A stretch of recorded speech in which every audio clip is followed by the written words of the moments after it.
తిరుపతి జిల్లా రేణిగుంట పోలీస్ స్టేషన్లో ఎస్పీ సుబ్బరాయుడు ఆకస్మిక తనిఖీలు నిర్వహించారు. స్టేషన్లో పరిసరాల పరిశుభ్రతపై ఎస్పీ ఆరా తీశారు. ఆ తర్వాత రికార్డులను క్షుణ్ణంగా పరిశీలించారు. పెండింగ్ కేసులపై దర్యాప్తు ఎందుకు లేట్ అవుతుందో అనే అంశాలపై సిబ్బందిని గట్టిగా ప్రశ్నించారు.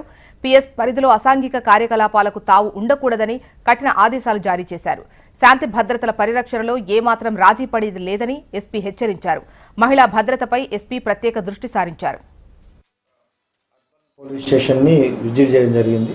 సాధారణ విజిట్లో భాగంగా పోలీస్ స్టేషన్లో గత కొన్ని సంవత్సరాలుగా జరిగిన కేసెస్ అన్నీ కూడా రివ్యూ చేయడం జరిగింది.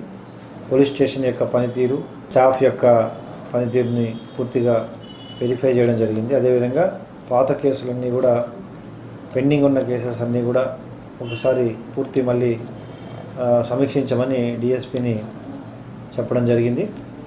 అదేవిధంగా ఈ రేణిగుంట ముఖ్యంగా రైల్వే స్టేషన్ ఇవన్నీ ఉన్నాయి కాబట్టి కంటిన్యూగా రైల్వే స్టేషన్ మీద వాచ్ ఉంచడం, ట్రాఫిక్ నియంత్రణ పూర్తిగా చేయడం, ఈ గాంజా మరియు సైబర్ నేరాలపై ట్రాఫిక్పై అవగాహన కార్యక్రమాలు కంటిన్యూ చేస్తూ ఎవరైతే గాంజా ఇన్ఫర్మేషన్ ఉంటే వారిపై ఈవెన్ ఇప్పుడు కొత్తగా గాంజా కిట్స్ కూడా ఉన్నాయి, టెస్టింగ్ కిట్స్ ద్వారా అనుమానాస్పద వ్యక్తులని గాంజా కిట్స్ ద్వారా గాంజా టెస్ట్ చేయడం, ఎవరికైతే పాజిటివ్ వస్తుందో వారిని తదుపరి విచారణ చేసి వారికి ఎక్కడి నుండి వచ్చింది గాంజా అనేది కూడా పూర్తిగా విచారణ చేసి పూర్తిగా నిర్మూలించడానికి ఇన్స్ట్రక్షన్స్ ఇవ్వడం జరిగింది.